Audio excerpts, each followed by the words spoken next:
का रहता है कि हमें 1 लाख रुपए का पोर्टफोलियो बनाना है, कहाँ पैसे लगाएं। मार्केट जिस तरीके से मूव कर रहा है, कल हमने बहुत अच्छी तेज़ी देखी थी, लेकिन दोपहर के बाद बाज़ार में एक टर्न अराउंड देखने को मिला। आज पूरे दिन सुबह से बाज़ार एक डाउन ट्रेंड में नज़र आ रहा है। अब देखना होगा कि अब थोड़ी देर बाद क्या 2 बजे का जो लेवल होता है उसके बाद क्या बाज़ार फिर से एक फ्लिप मारेगा, तो वो देखने वाली बात होगी। चलिए कुछ स्टॉक्स ले लेते हैं और इसमें सवाल आया है। एक सवाल है जमुना ऑटो पे, आई गेस ये सवाल आप बहुत बार सुन चुके होंगे। JSW इंफ्रा पे, इन दोनों स्टॉक्स पर क्या करना चाहिए? क्या अभी JSW इंफ्रा पर इन्होंने पूछा है क्या इसे एवरेज कर लें या इसमें और एडिशन करने की अभी गुंजाइश बाकी है? आप JSW स्टील पूछ रहे हैं या जमुना ऑटो? इन पहले JSW infra and Jamuna auto. अच्छा, मेरे सामने जमुना ऑटो पहले चल रहा है, मैं उसी को जी। बता देता हूँ। इस समय जमुना ऑटो चल रहा है लगभग 127 के पास, 115 के आसपास आता है, तो थोड़ा एवरेज कर लीजिएगा, यहाँ पर थोड़ा ऐड ऑन कर लीजिएगा, आपके लिए अच्छा होगा। लेकिन लॉन्ग टर्म का व्यू का मतलब है कि 6-8 महीने तक रखना हो तभी अच्छा है। जी। शॉर्ट टर्म पीरियड है तो मत बाय करिएगा, यहाँ पर अभी आपके लिए उतना अच्छा नहीं होगा। अब बात करते हैं JSW इंफ्रा की।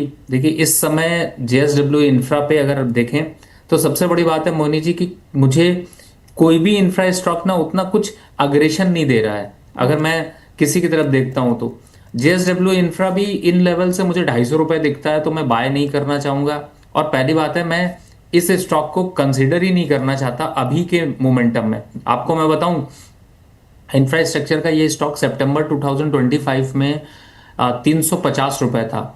अब सितंबर से लेके अगला सितंबर आने की तैयारी हो रही है, 1 साल बीतने वाला है, स्टॉक नेगेटिव रिटर्न पे खड़ा हुआ है, पॉजिटिव आने के कोई संकेत नहीं। थोड़ा बहुत पुल बैक आ सकता है, 300 रुपए तक वापस आ सकता है, लेकिन क्या ट्रेड प्रॉफिट में आएगा? क्या स्टॉक की स्ट्रेंथ इतनी रखता है? उतनी हिम्मत नहीं, 250 की आंकड़े को पहले छू सकता है। तो मेरे हिसाब से वक्त बदलो, स्टॉक बदलो और नया पोर्टफोलियो में ऐड करो। अभी मैंने आपको बहुत स्टॉक अच्छे अच्छे दिए हैं। 300 रुपए ही अगर मुझे लेना हो तो आपके पास क्या ऑप्शन आता है? सबसे पहले तो वेदांता। अगर वो वेदांता 250 यहाँ खड़ा होता तो आपको मैं बताऊं मैम कि इसने इतना डिविडेंड दे दिया होता कि वो तब भी वो 350 ही होता। और अगर ये भी नहीं समझ आ रहा तो आपके लिए बहुत प्यारा सा एक स्टॉक अभी मैंने दिया जिसका नाम है RVNL। वो भी 300 रुपए खड़ा हुआ है। अगर वो भी नहीं अच्छा लग रहा है, सस्ते में और जाना है, एक के साथ तीन, वो आपने सुना होगा ना, पता नहीं कहीं मैंने ऐड देखा था जिसमें ऑफर था, एक खरीदो buy one 7 get free three. पाओ, तो वैसा वाला है। Buy one get three. जी ma'am, buy one get three, तो बाय वन गेट थ्री अगर चाहिए तो आप IRFC को ऐड कर लीजिए, एक के साथ तीन स्टॉक मिल जाएंगे। तो मेरे हिसाब से पोर्टफोलियो को रीशफल जरूर करिए। This is not a stock to hold because overall trend इसका डाउन है, थका हुआ सा स्टॉक है, अभी चलने वाला नहीं है। बिल्कुल। कुछ स्टॉक्स पर बातचीत करते हैं, जैसे कि मनप्पुरम फाइनेंस और इसके अलावा गोदरेज प्रॉपर्टीज, इन पर ये कैसे लग रहे हैं आपको चार्ट्स पर इस समय? मैम कुछ और ही स्टॉक की बात करते हैं तो सुनाई भी नहीं दे रहे हैं मुझे। बिल्कुल, तो ये आपको नहीं अच्छे लग रहे हैं बिल्कुल भी। और SBI लाइफ और HDFC नहीं, लाइफ मैं में से? गोदरेज प्रॉपर्टी, चूंकि लोगों की पोजीशन हो सकती है तो चलिए ये तो एक बात है, लेकिन मैं गोदरेज प्रॉपर्टीज का, आप लोग चार्ट लेकर आइए, मैं बता देता हूँ। गोदरेज फिलहाल आज के दिन देखता हूँ तो मुझे एकदम फ्रेश सेल दिखाई दे रहा है। आप खुद भी देखिए चार्ट, मैंने बिना देखे ही आपको सिर्फ बताया था। चार्ट भी देखेंगे तो आपको बड़ा मजा आ जाएगा कि चलो और थोड़ा नीचे चलते हैं, एक बार 1650 के आसपास का सफर तय करके आते हैं। तो स्टेशन अभी पीछे की साइड ट्रेन जा रही है, पकड़ने की जरूरत नहीं। दूसरे स्टॉक को देख लीजिए तो आज NBFC सेक्टर में पूरे में थोड़ा प्रॉफिट बुकिंग है, चाहे मुथूट फाइनेंस हो, चाहे मनापुरम गोल्ड हो, ये सभी पे थोड़ा प्रॉफिट बुकिंग है। We should avoid for next 2 week. बिल्कुल। और सर मैम आनंद। बिना देखे मैं नहीं बोलता हूँ, ऐसा नहीं है, बिना पढ़े, बिना देखे, बिना सोचे, बिना समझे नहीं बोलता हूँ। वो तुरंत रिएक्शन में बोल दिया, वो बात अपनी जगह है। नहीं, वो तो बिल्कुल सही बात है। व्यूअर्स भी उस बात पे भरोसा करते हैं, तभी वो इतने सवाल लेकर आते हैं शो में। बिल्कुल। अब थोड़े से टॉप गेनर्स की बात करूं मैं तो SBI लाइफ, HDFC लाइफ, दोनों ही स्टॉक आज टॉप गेनर्स में शामिल रहे। दोनों में से कोई पसंद आ रहा है? नहीं, मेरे हिसाब से द बेस्ट वे कि दोनों में प्रॉफिट बुक कर लीजिए। If you have a long position in lower values, वापस से 2-3 दिन में फिर से एक बुक प्रॉफिट बुकिंग दिख जाएगी। AMCs वाले कोई भी स्टॉक अभी बाय नहीं करने हैं। ओके। बिल्कुल। CESE सीईएससी पर सवाल आया है हमारा और अनंत राज पर भी। देखिए सीएससी, मुझे ऐसा लगता है कि इन लेवल्स पर तो फिलहाल प्रॉफिट बुकिंग के लिए ज़्यादा अच्छा है और थोड़ा सा डिप का इंतज़ार करना चाहिए। ऑलरेडी इसमें पीछे काफ़ी बड़ी तेज़ी आपको देखने को मिल चुकी है। मुझे लगता है कि थोड़ा सा यहाँ पर वेट एंड वॉच करना चाहिए। दूसरे स्टॉक की अगर बात करूँ तो मुझे लगता है कि करंट लेवल पर अट्रैक्शन तो है, लेकिन बहुत लंबा अट्रैक्शन मुझे नहीं दिखाई देता है। तो just wait for some more time. बिल्कुल। एक सवाल आया है, इनका नाम तो नहीं है, लेकिन इन्होंने केफिन टेक में 920 का स्टॉप लॉस हो गया सर, ये सवाल है इनका। आई गेस आपने कोई कॉल दी होगी उसके रिगार्डिंग ये सवाल है। अभी कब कॉल दी थी ये इन्होंने मेंशन नहीं किया है। जी बिल्कुल, 920 का स्टॉप लॉस हो गया तो आप 840 का एक स्टॉप लॉस यहाँ पर मेंटेन करिए। पैनिक मत होइए, स्टॉक बहुत अच्छा है। फंडामेंटली अभी कोई चेंज नहीं आया है। अगर बहुत रिस्की होता तो मैं आपको जरूर एग्जिट करने की राय देता। Just wait for the 1120 target. बिल्कुल। और सर दानिश जी का सवाल है ओसवाल पंप्स पर, इनके पास 120 शेयर हैं, 510 के प्राइस पर हैं, 3 मंथ्स तक ये होल्ड कर सकते हैं।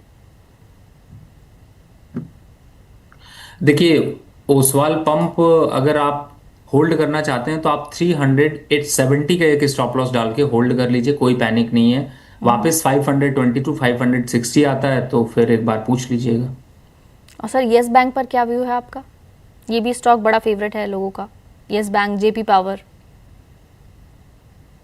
देखिए मैं यस बैंक को तो मैं जल्दी अब किसी को राय नहीं देता कि आप निकाल दीजिए, क्योंकि वो मेरी बात सुनेगा ही नहीं, मानेगा ही नहीं। तो फिर इससे ज़्यादा अच्छा है कि उसको लेवल्स दे दो। 23 आता है तो प्रॉफिट बुक कर लो, और वापस 20 से 17 के आसपास आता है तो आप बाय कर लो। ये आप एक बार को ट्रेंड देख सकते हो। दूसरा, अगर आप जेपी एसोसिएट की बात करें तो ना ही देखें मार्केट में तो अच्छा है। बिल्कुल। और एक सवाल लेते हैं, हेमंत जी का सवाल है, ये पूछ रहे हैं टाटा पावर के बारे में। 226 पे 50 स्टॉक है इनके पास। ये कह रहे हैं लॉन्ग टर्म के लिए 3 साल के लिए इनका व्यू है। 3 साल के लिए आपको कैसा लगता है? अब बिल्कुल होल्ड करके रखना चाहिए। इनफैक्ट रिसेंटली इसने अभी अपने टारगेट को अचीव किया है, but I am waiting for the next target to 410। नीचे आ जाता है तो वापस से बाय करेंगे, and the target would be 580। बिल्कुल। और सर अगर मैं इसमें एनर्जी सेक्टर में पूछूं, क्योंकि अभी पिछले कुछ दिन में हमने देखा एनर्जी सेक्टर के स्टॉक्स एकदम रॉकेट बने हुए थे, तो इनमें से आपको क्या पसंद आ रहा है? कोई स्टॉक ऐसा है जिसमें अभी भी खरीदारी के मौके बाकी हैं? देखिए आईओसी और गेल यहाँ पर करंट लेवल पर एनर्जी से आप लेके चल सकते हैं। दूसरी तरफ अगर देखें तो अभी हमने एनटीपीसी की बात की थी, उसको आप यहाँ पर एकुमुलेट करके चल सकते हैं। और अगर पावर की तरफ अगर आप जा रहे हैं तो टाटा पावर के मैंने जैसे 410 का रेट बताया, इसी तरीके से पीएफसी करंट लेवल पर और आरईसी को यहाँ पर ऐड करके चल सकते हैं। तो ये एनर्जी काउंटर से ही एक तरीके से हैं, इनको आप एकुमुलेट करके चलिए, थोड़ा प्रॉफिटेबिलिटी आपको अच्छी निकलती हुई नजर आएगी। बिल्कुल सर। और सर अगर मैं इस वक्त देखूं तो मेरे पास जो स्टॉक हैं जो चल रहे हैं इस वक्त बाज़ार में, उनमें बीएचईएल की हम बात कर चुके हैं। बीएचईएल के अलावा क्या कोई और स्टॉक ऐसा है जिसमें आप देख रहे हैं कि जैसे कि अभी इसने पिछले 1 महीने में 55% तक का हमें रिटर्न दिखाया है, ऐसा कोई स्टॉक जो अब लग रहा है कि इस तरीके से तेज़ी दिखा सकता है? देखिए मुझे लगता है हिंदुस्तान जिंक और हिंदुस्तान कॉपर, इनमें एक अच्छा ट्रैक्शन बन सकता है। तो आप मेटल पैक की तरफ अगर आप मूव कर जाते हैं तो आपके लिए ज़्यादा अच्छा है। बाकी पावर सेक्टर पे या पावर के जो स्टॉक्स हैं वो तो मैंने आपको दे ही दिए हैं, लेकिन इनमें अब रिटर्न की प्रोबेबिलिटी की बात करें तो शायद आपको 8-10% के रिटर्न मिले, लेकिन मेटल में थोड़े से आपको रिटर्न यहाँ पे 14%, 16% से आसपास मिल सकते हैं। और सर एफएमसीजी पैक में आपको कुछ पसंद है? देखिए एफएमसीजी पैक में तब पसंद आता है जब मार्केट में डर फैल रहा हो, और इस समय अभी मार्केट पे अगर आपको नो ट्रेड जोन पे जाना है तो आप एफएमसीजी पे अपना पोर्टफोलियो मूव करा दीजिए।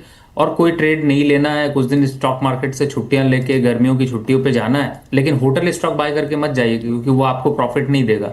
तो आप मूव करा सकते हैं, लेकिन अदरवाइज स्टॉक की तरफ अगर ध्यान दें तो बजाज कंज्यूमर जो है वो स्टॉक एक अच्छा लग रहा है, गोदरेज सीपी स्टॉक अच्छा लग रहा है, मायरिको अच्छा लग रहा है, ब्रिटानिया अच्छा लग रहा है। और बाकी जो स्टॉक हैं जिनसे दूर रहना है, मैं हमेशा आपको बास्केट जब बताता हूँ तो ये भी बताता हूँ कि कौन है जो विलन साबित होगा। तो पतंजलि, जिससे कि आप बिल्कुल दूरी बनाकर रखिएगा, नहीं तो आप कहाँ पे जले हुए फिरेंगे ये आपको पता नहीं चलेगा। दूसरी तरफ है देखें तो एवरेस्ट इंडस्ट्रीज, यहाँ पर थोड़ा दूर बनाकर रखिए। अवंती फीड, यहाँ पर थोड़ी दूरी बनाकर रखिए। बीकाजी, यहाँ पे भी दूरी बनाकर रखिए। बाकी जो स्टॉक्स मजबूत हैं उनकी तरफ रखना है तो वो आपको बताएं। बिल्कुल। एक सवाल आया है सीमा जी का जीएमडीसी पर, और इसके अलावा Chennai petro, Zydus life sciences, ये तीनों स्टॉक्स कैसे लग रहे हैं आपको? जीएमडीसी की अगर बात करें तो मुझे लगता है 750 के आसपास अगर आता है तो यहाँ पर आपको एक बार को प्रॉफिट बुक कर लेना चाहिए। फिलहाल अभी आप चाहे तो आप पोजीशन होल्ड करके रख सकते हैं। दूसरा आपने मैम लाइफ साइंस बोला था, राइट? जी, जाइडस लाइफ साइंसेज। देखिए, जाइडस में इतना कुछ मोमेंटम अभी नहीं बन रहा है क्योंकि थोड़ा सा कंसोलिडेशन चल रही है, और मुझे लगता है कि 910 पे is not good to buy. Wait for around 860 to 880 levels. Once it reach there then you should be buy, otherwise just wait and watch. Stock अच्छा है लेकिन आजकल पॉजिटिव मूड में नहीं है। ऑटो सेक्टर से एक बड़े स्टॉक की बात करते हैं, महिंद्रा एंड महिंद्रा। आज रिजल्ट आने वाले थे और रिजल्ट आ गए हैं। रिजल्ट का हम जो इम्पैक्ट है वो स्टॉक पर देख सकते हैं। करीबन 1.5% ऊपर स्टॉक कामकाज कर रहा है। 3160 के आसपास कामकाज कर रहा है स्टॉक।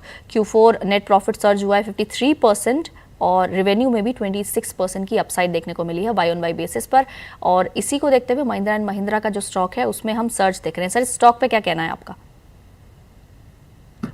देखिए, मुझे लगता है बिल्कुल थोड़ा सा पुल बैक आपको दिख रहा है। अगर आप लॉन्ग टर्म इन्वेस्टर हैं तो भी आपको थोड़ा सा कुछ दिन के लिए अगर आपको रिलीफ चाहिए, स्टॉक से निकलना है, तो आप निकल सकते हैं इस पुल बैक रैली पे, क्योंकि ये स्टॉक जल्दी आपको 2700 के आसपास, 2700 के आसपास दिखाई देगा। ओके,